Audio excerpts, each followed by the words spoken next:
रिहाई किया है, इसके नाते उन शिवसैनिकों को धन्यवाद, आभार। वर्तमान की जो सरकार है उसको धन्यवाद है। मैं अपेक्षा करूंगा वर्तमान की सरकार, जो पूर्ववर्ती सरकार थी सनातन धर्म संस्कृति के विरोध में, नाम तो था शिवसेना का, चोला तो ओढ़े हुए थे, लेकिन वो अपने आप को किसी के हाथ गिरवी रख दिया था।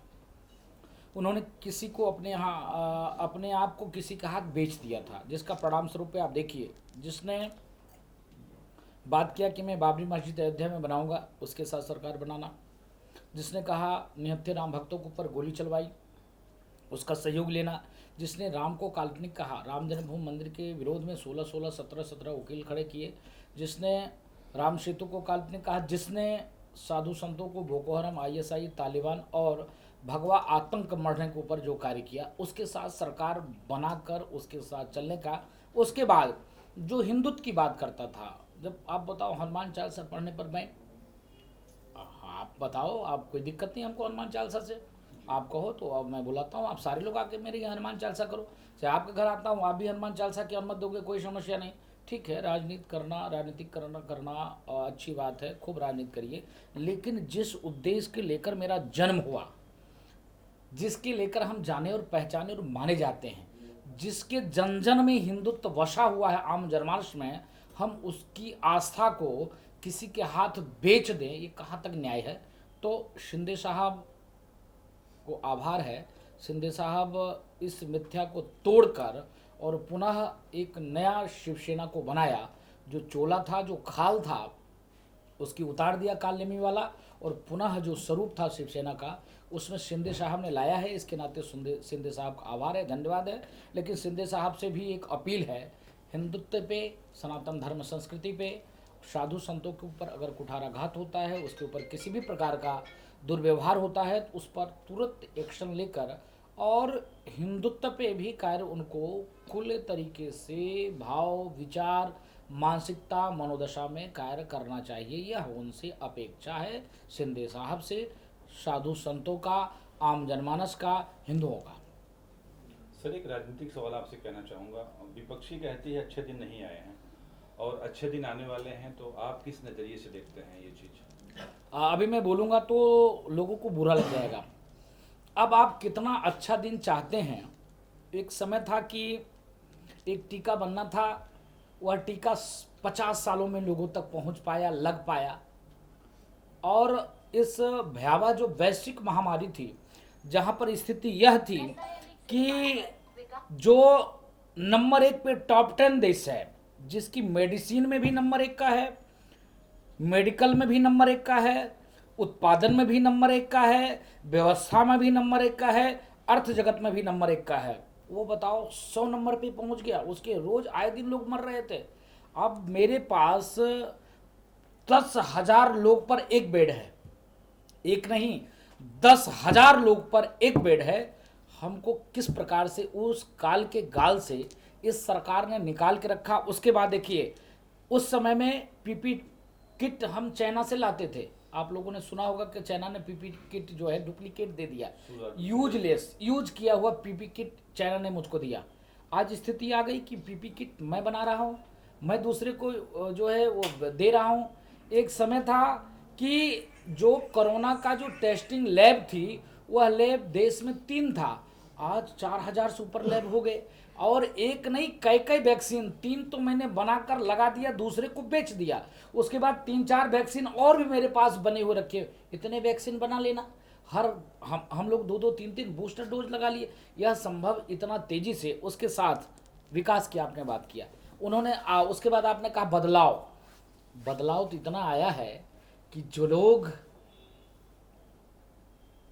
राम को गाली देते थे, जो लोग सनातन धर्म संस्कृति को गाली देते थे, जो लोग कहते थे, एक प्रदेश है दिल्ली, उसका मुख्यमंत्री कहता था कि मेरे नानी को पेट में बहुत दर्द हुआ जब बाबरी मस्जिद गिराया गया था। एक लोगों ने निहत्थे राम भक्तों पर गोली चला दिया, एक लोगों ने हमको बोको हराम, आईएसआई, तालिबान और भगवा आतंक मर दिया, राम को काल्पनिक कह दिया। उसके अंदर इतना परिवर्तन आ गया कि त्रिपुंड लगाना, भगवा वस्त्र पहनना, बड़े बड़े रुद्राक्ष के माले पहनना, कुर्ते के ऊपर से जनेऊ पहनना, बताना कि मैं कश्मीरी ब्राह्मण हूँ। उसके बाद आप देखिए, जिसने गोली चलवाई वो कह रहा है कि आज मेरी सरकार होती तो मैं अयोध्या में भव्य दिव्य राम जन्मभूमि मंदिर बनाता। आज देखिए, जो कहता था नानी की पेट में दर्द हो रहा था, आज वो जाके हनुमानगढ़ी दर्शन कर रहा है, सजू आरती कर रहा है, राम जन्मभूमि मत्था टेक रहा है, और दिल्ली से लोगों को ले जाकर कहता कि मैं जो है आपको दर्शन करवाऊंगा अयोध्या का।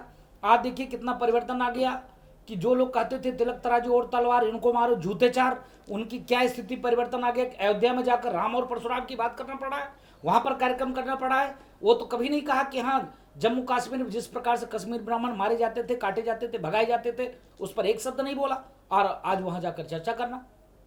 तो परिवर्तन ये है, देख लीजिए। इतना जब इन राजनीतिक लोगों के, इन कालेमियों के, इन गिरगिट जैसे रंग बदलने वाले के ऊपर इतनी बड़ी परिवर्तन का छाप आ गया, तो कैसे परिवर्तन नहीं हुआ? मैं कैसे मान सकता हूं कि परिवर्तन नहीं हुआ?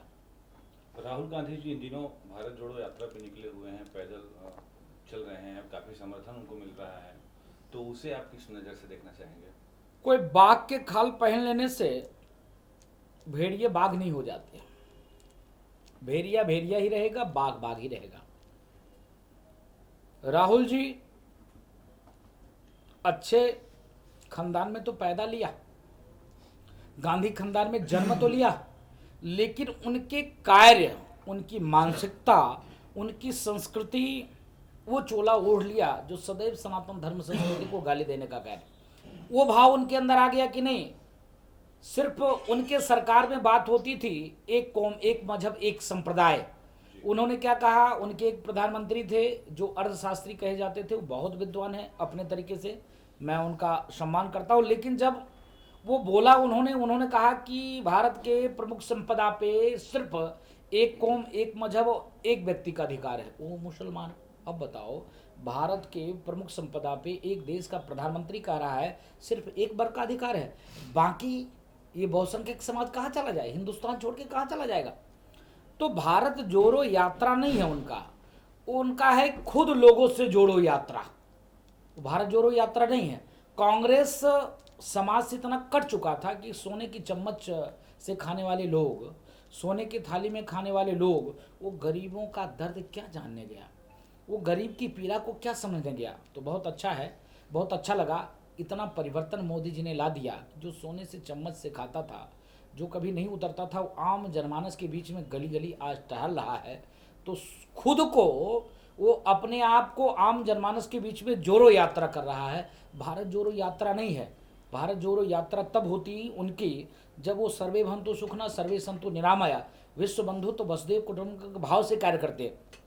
उनके लिए जब सनातन धर्म संस्कृति की बात आती, हिंदू और हिंदुत्व की बात आती, मौन हो जाते हैं, गौन हो जाते हैं, चुप हो जाते हैं, एक शब्द नहीं निकलता है, एक वाक्य नहीं निकलता है। और किसी एक पंचर छाप जो दूसरे को टोपी पहनाने का कार्य करता है, ऐसे शुगर के औलादों की बात आ जाती है तो तुरंत रोड पे आ जाते हैं, बिलबिलाने लग जाते हैं, चिल्लाने लग जाते हैं, उनको तकलीफ होने लग जाती है कि सबसे बड़ा हमारा ही बच्चा है। तो यह मानसिकता राहुल जी के अंदर है। इसके नाते मुझको तो नहीं लगता है कि राहुल जी देश के लिए सुयोग्य साबित होंगे, क्योंकि देश में एक से एक संत महापुरुष जिन्होंने अपना जीवन ही समाज के लिए दे दिया है, उनके अंदर जो अंदर भी है बाहर भी है, ऐसे लोग भी कार्य करने वाले हैं। वही लोग समाज के लिए आगे आकर कार्य कर सकते हैं। ये तो मैंने पूर्व में ही कहा कि शुगर की भेड़िए की रूप में और शेर की खाल पहनकर कार्य करने से काम नहीं चलेगा। समय वो भी था जब महाराज से मिलने आप अयोध्या जाते थे, और आज महाराज आए हैं मुंबई में, आप अपना चरण रखे हैं, तो क्या कहना चाहेंगे? सबसे पहले तो मैं महाराज जी का बहुत बहुत आभार व्यक्त करना चाहूँगा, और महाराज जी के साथ साथ मैं धर्मदास जी जो उदासीन अखाड़ा से आए हैं महंत जी, इनका आभार व्यक्त करना चाहूँगा कि इन्हीं की वजह से महाराज जी आज यहाँ पर पहुँचे। सर, आप हिंदू संगठन चलाते हैं, और देश की जनसंख्या की बात करें तो इस पे आपका संगठन कुछ काम कर रहा है कि जनसंख्या कैसे रोकी जाए, कैसे कम की जाए?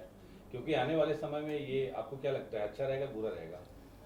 देश की जनसंख्या जिस तरीके से एक विशेष कौम की बढ़ रही है, वो देश के लिए खतरा है। और इसी मुद्दे को लेकर के, इसी बात को लेकर के मैं अयोध्या में महाराज जी से मिला था, मैं उदासीन अखाड़ा भी गया था, और भी अन्य अखाड़ों से मेरी बात चल रही है, अन्य अखाड़ों के मेरे दौरे चालू हैं।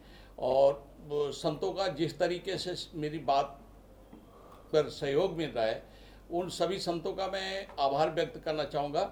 और उत्तर प्रदेश और केंद्र सरकार ने, हमने जो अयोध्या में बात रखी थी, हमारे देश के माननीय गृह मंत्री श्री अमित शाह जी ने पीएफआई पे बैन लगा दिया, और उत्तर प्रदेश के माननीय मुख्यमंत्री श्री योगी आदित्यनाथ जी ने जनसंख्या नियंत्रण कानून के लिए बहुत अच्छे प्रबंध किए हुए हैं। और मैं चाहूँगा कि थोड़े और कड़े कानून बने, ताकि मतलब जिस तरीके से देश की जनसंख्या बढ़ रही है, उस जनसंख्या पर एक लगाम लगाया जा सके। गुरुजी, जनसंख्या पे रोक लगाना या रोकना, तत्काल प्रभाव से रोकना कितना अच्छा रहेगा, और क्या कहेंगे आप अपने माध्यम से? मैं तो देश के यशस्वी प्रधानमंत्री और माननीय गृह मंत्री जी को आभार व्यक्त करता हूँ। अभी श्रीमान द्विवेदी जी ने कहा कि पीएफआई राष्ट्रद्रोही संगठन है, पीएफआई आतंकी संगठन है, पीएफआई समाज तोड़ो संगठन है, पीएफआई देश तोड़ो संगठन है, पीएफआई देश को बांटने का संगठन है, जिसकी परिकल्पना हो 2047 तक मुस्लिम राष्ट्र, जिसकी परिकल्पना हो राम जन्मभूमि मंदिर को तोड़कर बाबरी मस्जिद बनाना, जिसकी परिकल्पना हो लव जिहाद, धर्मांतरण, जिसकी परिकल्पना हो कि लगातार देश में आतंक का माहौल पैदा करना, वो कभी राष्ट्रवादी संगठन नहीं हो सकता है।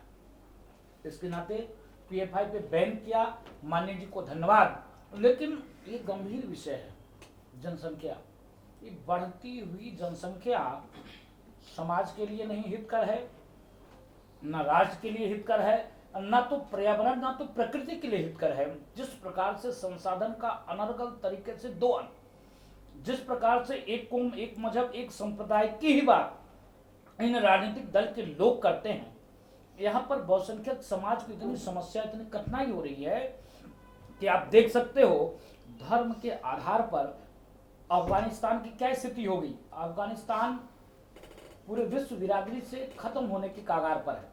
अफगानिस्तान में एक समय था, आज ही के दिन 100 वर्ष हो रहे हैं, 100 वर्ष पहले रावण की पुतला दहन होती थी। वहां के व्यापारी हिंदुस्तान आते थे, हिंदुस्तान के व्यापारी अफगानिस्तान जाते थे।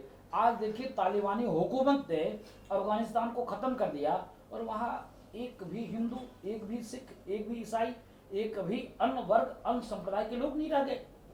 कट्टरता देखिए। उसके बाद देखिए पाकिस्तान पे चले आइए, जब धर्म के आधार पर देश का बंटवारा होता है, मैं क्षोभ प्रकट करता हूं गांधी जी के ऊपर। गांधी जी ने कहा था कि मेरे लाश के ऊपर देश की बंटवारा होगी, लेकिन गांधी जी की जीते जी, गांधी जी के सामने में देश का बंटवारा होता है। चलिए कोई बात नहीं बापू, आपने कार्य किया था इसलिए आपको माफ करता है यहाँ का जनमानस। लेकिन यहाँ के जनमानस आपसे सवाल भी पूछती है कि जब बंटवारा हुआ तो आप मुसलमान को पाकिस्तान जब ने आपने दे दिया, हिंदू हिंदुस्तान में रहेंगे और मुसलमान पाकिस्तान चले जाएंगे, तो आप पाकिस्तान जाने देते? फिर भी आपने रोका तो ठीक है, रोकने के बाद इतना उसको अधिकार दे दिया, इतना संसाधन पे उसका हक दे दिया, इस प्रकार से उसको सम्मान यहाँ पर मिल रहा है, फिर भी देखिए स्थिति क्या है। जम्मू कश्मीर हिंदू विहीन होते चला गया। कश्मीरी ब्राह्मण को मारकर मस्जिद से अनाउंस होता था, अपनी बहन बेटी बहू को छोड़ के जाओ और भाग जाओ यहाँ से, जम्मू कश्मीर खाली कर दो, यहाँ पर इस्लामिक देश, इस्लामिक राष्ट्र और इस्लाम से चलेगा जम्मू कश्मीर। कोई नहीं बोला, सब शांत था। स्थिति हुई भी, कई लाख अभी भी कश्मीरी हिंदू दिल्ली के झुग्गी झोपड़ी में इधर उधर भटक रहे हैं, और हमारी बहन बेटी बहू की लूटी गई, कोई नहीं बोला, सब मौन था। पाकिस्तान की स्थिति क्या होगी? जब हिंदुस्तान आजाद हुआ उस समय में यहाँ पर हिंदुओं की, मुसलमानों की संख्या 6 करोड़ थी, और पाकिस्तान में द्विवेदी जी भी आपके साथ बैठे हैं। हाँ, द्विवेदी जी का सबसे पहले बहुत बहुत धन्यवाद कि महाराज श्री को एयरपोर्ट से लाए भव्य स्वागत के द्वारा। और हम लोग गोविंद धाम महाजन दरबार में प्रतिवर्ष ये सालाना वार्षिक उत्सव होता है, उसमें आते हैं, और उसी बहाने महाराज जी आए, और हम सब लोगों को, मुंबई वासियों को, मुंबईकरों को बहुत बहुत आशीर्वाद, सबको शुभेच्छा। और सब लोग इसी तरह से, जिस तरह से हमारे महाराज श्री ने हिंदुत्व के ऊपर अभी व्याख्यान दिया है, तो हिंदुत्व को जन जागृति तक पहुंचाएं। जन जन तक हिंदू जब जागृत होगा, तभी हम इन सब समस्याओं से पार पा सकते हैं। धन्यवाद। के नाते जनसंख्या निरंतर की सख्त आवश्यकता है। उसके साथ साथ ठोस सरकार को निर्णय लेना चाहिए, कड़े कदम उठाना चाहिए कि अगर ये तो सरकारी लाभ नहीं मिलेगा तो कोई दिक्कत नहीं है, कहेंगे कोई बात नहीं, ये 3 बीबी 40 बच्चा पैदा ही करेंगे, इनको आप नहीं मना कर सकते। इनके ऊपर एक ही उपाय, अगर एक शादी से ज्यादा किया तो 20 साल के लिए जेल, इनको सरकारी सुख सुविधा बंद, इनको वोट देने का अधिकार खत्म। आज के डेट में अगर वोट देने का अधिकार खत्म हो जाएगा, इन जो गिरगिट जैसे राजनेता रूप बदलते हैं, इन कालनेमी घड़ियाली आंसू बहाने वाले राजनेता आज इनके ऊपर से हाथ हटा लेंगे। आज एक ही कारण है, ये राजनेता इनके ऊपर हाथ रखे हुए वोट देने का अधिकार है। देखिए बांग्लादेशी घुसपैठी, रोहिंग्या मुसलमान, कम से कम 6 करोड़ हिंदुस्तान में, एक नहीं 6 करोड़ बांग्लादेशी रोहिंग्या मुसलमान हैं जो इस देश में